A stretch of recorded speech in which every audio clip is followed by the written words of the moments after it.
Draymond Green, defense that thinks ahead. Draymond is always one step ahead, and that is why his defense is so good. Draymond Green is often considered as a smart player, especially when it comes to defense. He doesn't get upset when someone tries to score on him. Instead, he plays smart by getting in their way right from the start, which makes players change direction. Draymond did not come into the league as a scorer, but the Golden State team soon found out that he was really good at thinking ahead. He knows what the other team is going to do with the ball before they even get it to the side of the court. His ability to think ahead made him the key player on defense for 4 championship teams. Draymond finished in the top 3 for Defensive Player of the Year many times, and he won the award in 2017. He was a player on a team that won 67 games that year. Draymond was really good at making decisions on offense. During the 2016 playoffs, he averaged 7 assists per game. At that moment, he was like a point guard who knew how to use the space that Stephen Curry's shooting created. Draymond did not try to force the ball to his teammates. Instead, he ensured they were connected to them. Stephen Curry's shooting made it easy for Draymond to do this because it pulled the team's players away. Luka Dončić, slowing the game until it breaks. From the start of his first NBA season, Luka Dončić controlled the pace of the game like a veteran player.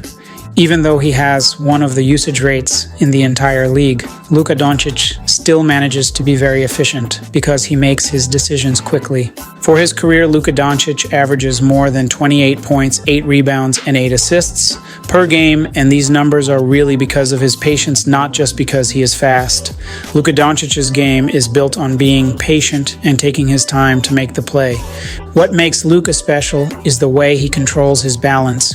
Luka dribbles the ball slowly on purpose, which makes the defenders move a little to one side. The moment they do, Luka takes advantage. When Luka takes a step back to shoot a three-pointer, it is not about getting away from the defenders. It is about doing it at the right time. The defenders jump up soon because they think Luka is going to shoot and they do not want to be late, so they make a mistake. Luka is really good at this trick. Luka has found a balance of not trying to overpower the defenses. He simply exhausts the defenses mentally. Every time Luka has the ball, the tension feels like the possession is really long and unbearable for opponents. Kawhi Leonard, efficiency without announcement. Leonard is that player who gets rid of the things that stand in his way. He often makes it look easy, but it isn't. Kawhi's intelligence really shows when he is on the court. He does not take a lot of shots just to stay warm. Kawhi takes shots to stay ahead of the team. Kawhi understands when to push and when to be patient. He knows that sometimes you need to apply pressure and sometimes patience is the way to win.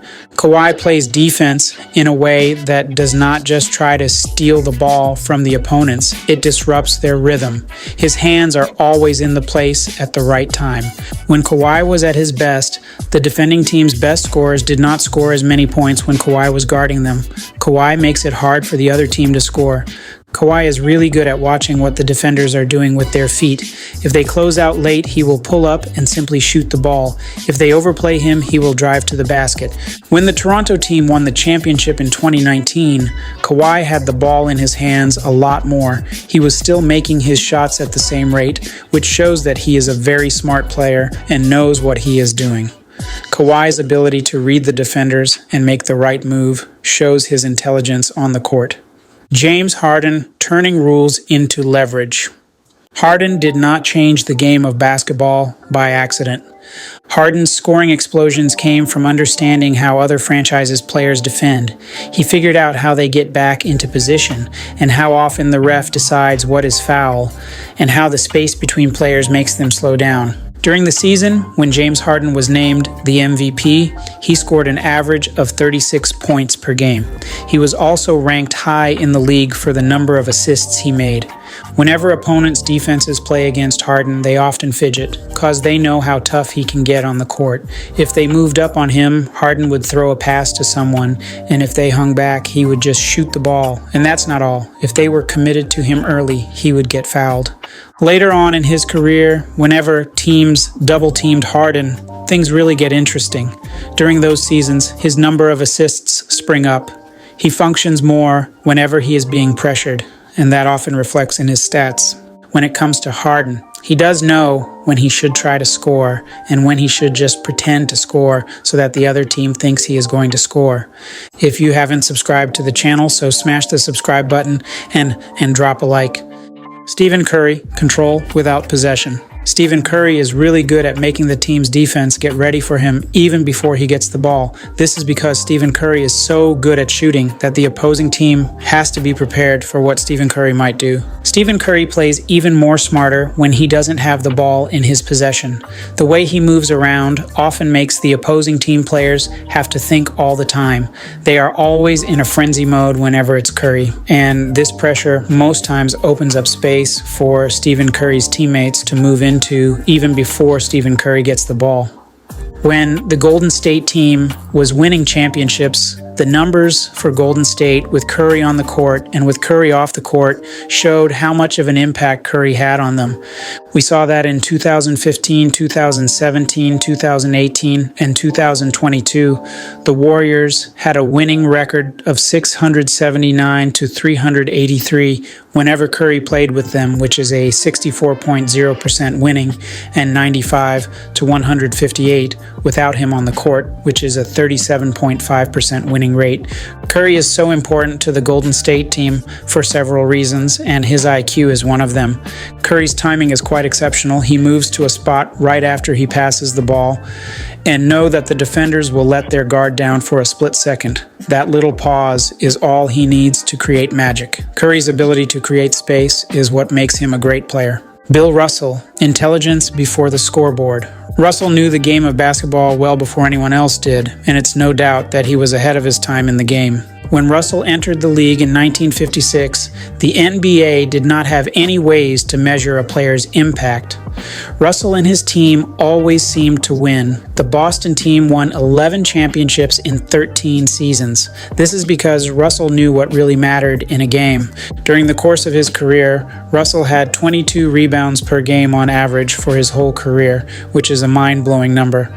What is really important is how he did it. He observed how players shot the ball and waited until the last second to jump. This way, Russell could defend without making a foul. If there was one thing Russell did so well on the court was keeping the ball moving all the time. He didn't get to hold on to the ball for long. Russell figured out that fast decisions made it hard for the other team to get into position. He figured this out long before people started talking about spacing on the court. To his team, he was a player and a coach at the same time. So Boston did not always win by scoring a lot of points. They simply won because they played well at the time. Russell and Boston were able to win several times by winning the moments that decided who would win the game. Pau Gasol, reading pressure before it arrives. Pau Gasol says that being able to read pressure before it arrives is a part of playing basketball well.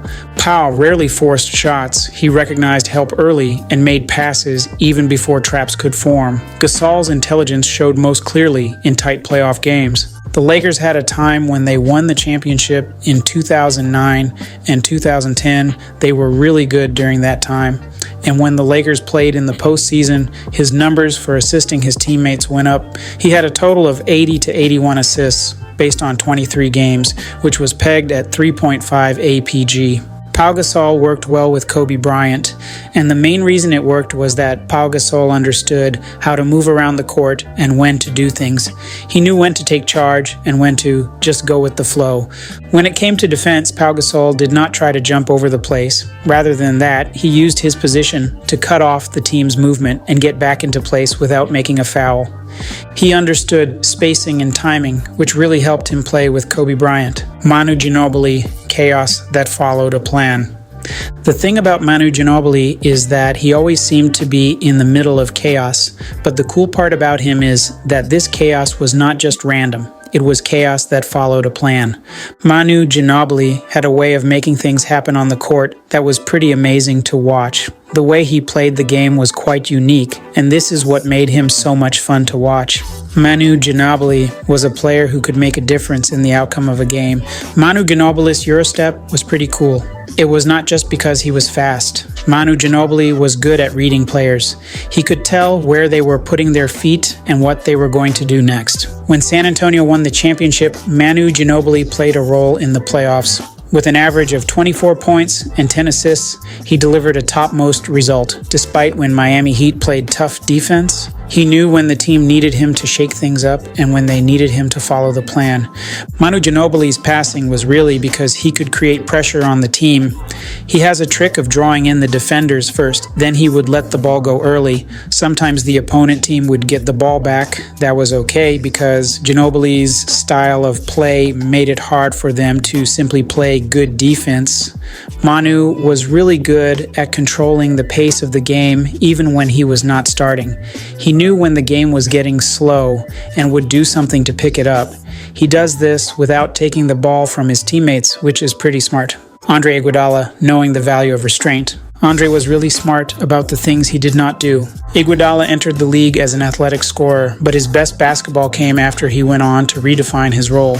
In the Golden State, he took shots so he could make better ones.